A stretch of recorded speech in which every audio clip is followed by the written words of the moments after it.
Hi there, welcome to Prime Sports with me, Razak Musbao. Now, we are just some months away to the Women's African Cup of Nations tournament that is set to take place in Morocco. Today, the draw for the tournament was held, and the Black Queens, who are set to participate in the tournament, have been drawn in Group D. Now, the Black Queens will face Cameroon. They'll also face Cape Verde, then they'll also play Mali, and then they'll hopefully qualify from the group stage. The Black Queens are competing in their second consecutive tournament after participating in the previous one. And this follows their return to the competition for the first time since 2018 after an appearance last year. Now, Ghana did beat Egypt to secure qualification to this year's edition, claiming a 7-1 aggregate win under the guidance of its head coach, Asamoah Gyan. Let's take a closer look at the draw for this women's AFCON and take a closer look at how Ghana's group is looking like. So in Group A, you have the host nation, of course, Morocco, who will be hosting the tournament. They find themselves in Group A alongside Algeria. Then they've also got Senegal in there, and Kenya is also in Group A. In Group B, you have South Africa, then you have Cote d'Ivoire, and you have Burkina Faso, and you have Tanzania in Group B. Then in Group C, you've got Nigeria, and Zambia is also in Group C alongside Nigeria, and Egypt also in Group C, and Malawi also find themselves there. Then Group D, that is where Ghana find themselves, and they are in there with Cameroon, Mali, and Cape Verde. So Ghana, of course, will have to at least top their group to qualify to the next stage of the competition and continue their quest to win the AFCON for the very first time. Now, the colleague and Joy Sports editor Tahir Fentio monitored the draw all the way in Morocco. He has also been speaking to the head coach of the Black Queens, Asamoah Gyan, on what he expects of the team. He's been speaking to them on the sidelines of the draw. So the draw just concluded for the 2026 Women's AFCON, and the Black Queens know their opponents. They've been placed in Group D, and they will be based out of the city of Fez, where they will play their group games. And they will come up against Cameroon, who are making a return to the competition after missing the last one. They are three-time runners-up. The last time they were in the final of the AFCON was 2016, certainly no minus. Mali, another team in Ghana's group. Ghana met them in the group stages of the last competition. It was a tough game that ended in a draw. And then you have Cape Verde, who are making their debut appearance at this competition, also in Ghana's group. Of course, the Black Queens will be looking to go a step further, or at least 2 steps further, in this year's competition, which starts on the 17th of April. The last time out here in Morocco, they finished with a bronze medal. This time around, apart from winning the competition being at stake, there's also World Cup qualification at stake for the top 4 teams. So, interesting group, exciting group, but we've also been speaking to the Black Queens manager, Asamoah Gyan, on his thoughts with regard to the draw. I think it's extremely important, and I mean, in short term is all about to try to win the AFCON, but maybe in long term is maybe even more important to make the top 4 and to qualify for the World Cup. I mean, with the fullest respect for AFCON, that is an amazing tournament that we love so much, but a World Cup is a World Cup, and it's also going to be a huge thing, especially when it comes back to Brazil. So I really hope that we can make the top 4. Who knows? I mean, we finished the tournament pretty well, even if we lost in penalties in semi-final. We won the 3rd place. But the fact was that I think that like 18 players or something like that made their first AFCON.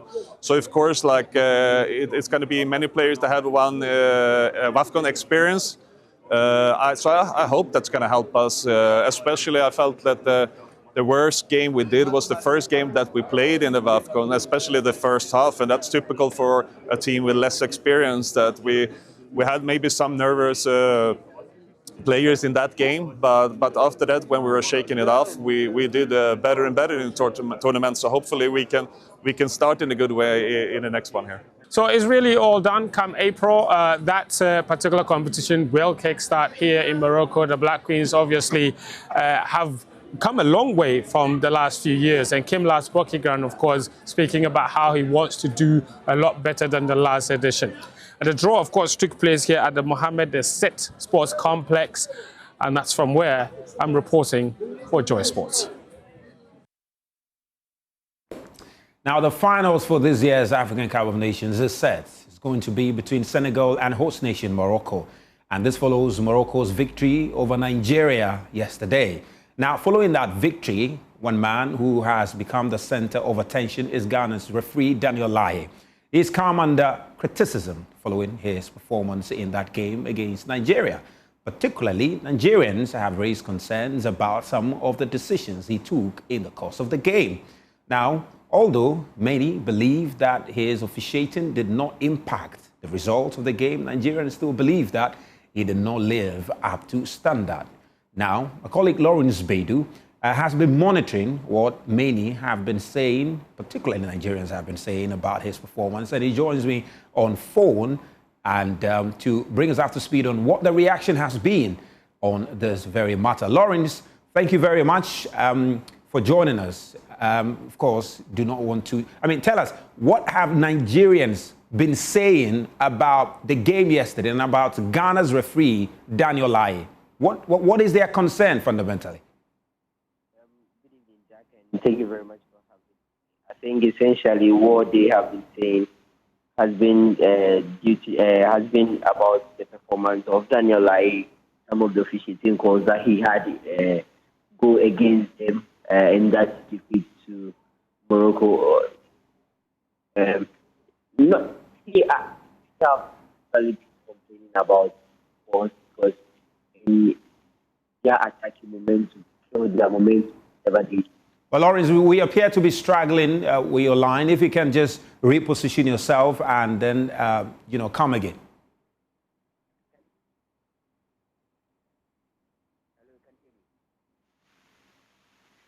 Hello, Lawrence? Hello? Yeah, Lawrence, yeah, yes. Can you hear me now? Yeah, I think it's quite better now. You can go on.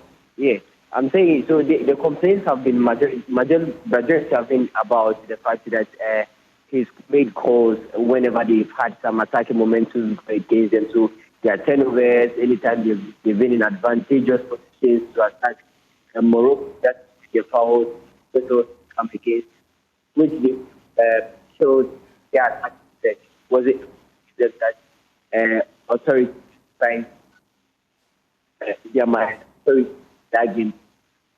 And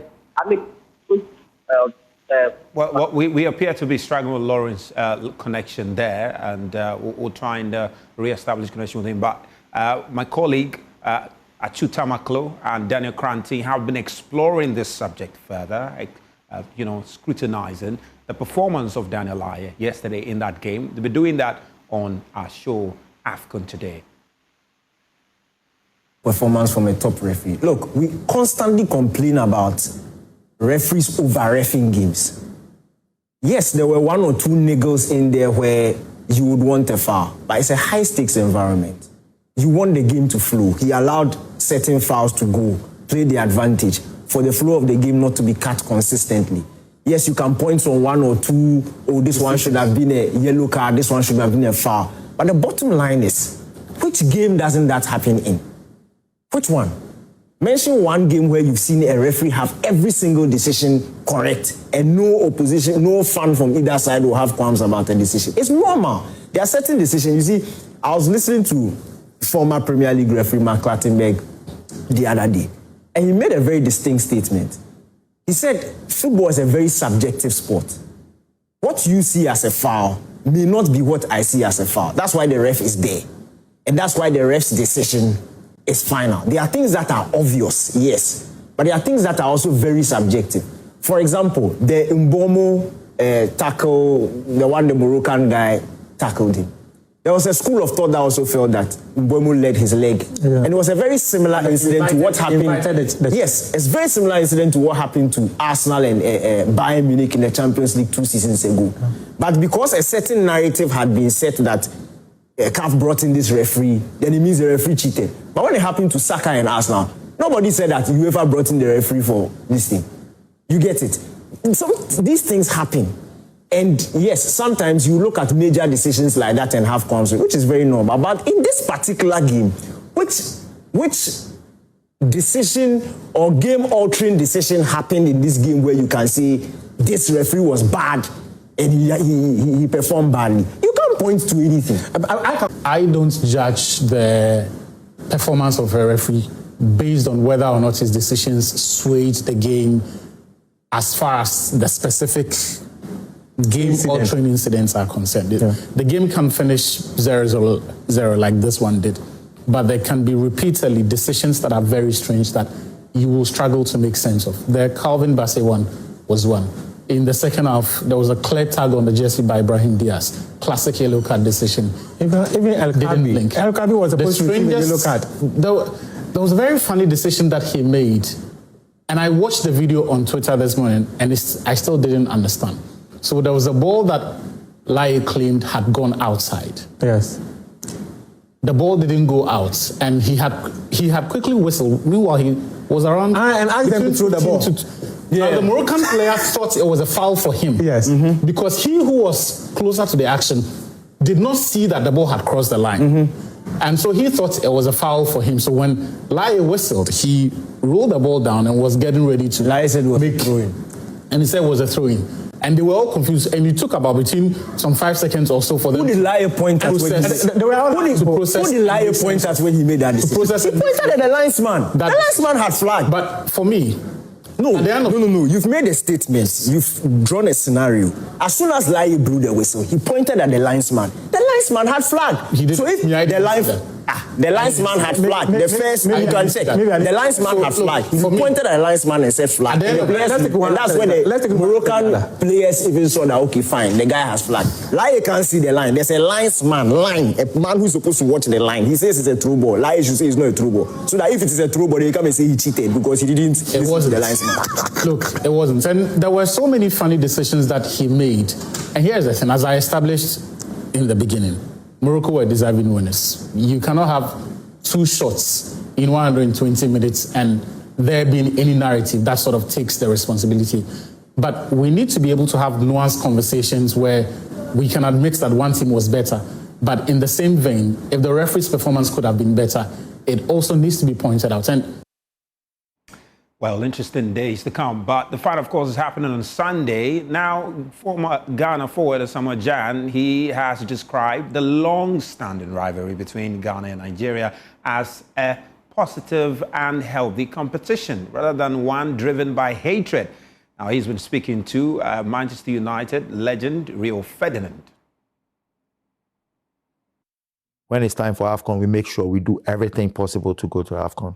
Because the culture, when we get there, you know, even seeing different culture, African culture, when we go into the field, the way we sing, AFCON is something no African football player should joke about. Yeah, nobody. I look at the AFCON and think, why is the AFCON at the time of the season when the African players in Europe have to now leave their clubs? Yes. That is something that I've thought about all these years. You know, it affects most of the clubs that they have the African players, the important players in it. You know, and I think it should get to a time that FIFA or CAF to have a place, you know, during off season for this AFCON. That is my opinion. You can see a club maybe leading the league table, all the players go to AFCON in January, and then they start dropping points. Yeah, because some fans get frustrated because they're like, oh, we've got a player. For me, I'm an African. I will always go to AFCON, whatever it happens or not. I will definitely go back. I think the calendar is somewhere that they should check where the calendar, maybe after the season or something. Yeah, because listen, if you didn't go, the fans in Ghana would go crazy. Of course, I would definitely go for AFCON. I always tell them. Nobody should come and tell me, hey, you're not going to AFCON. No, I will go to AFCON. AFCON is like a World Cup to me. Yeah, and that is what every African footballer thinks, you know. So we have Nigeria, We have Nigeria, we have Ivory Coast. Is there a big, talk about Nigeria, is there a big rivalry? Look forward to the final on Sunday. We'll be back same time tomorrow to spend some more time on that final on Sunday. Thank you very much.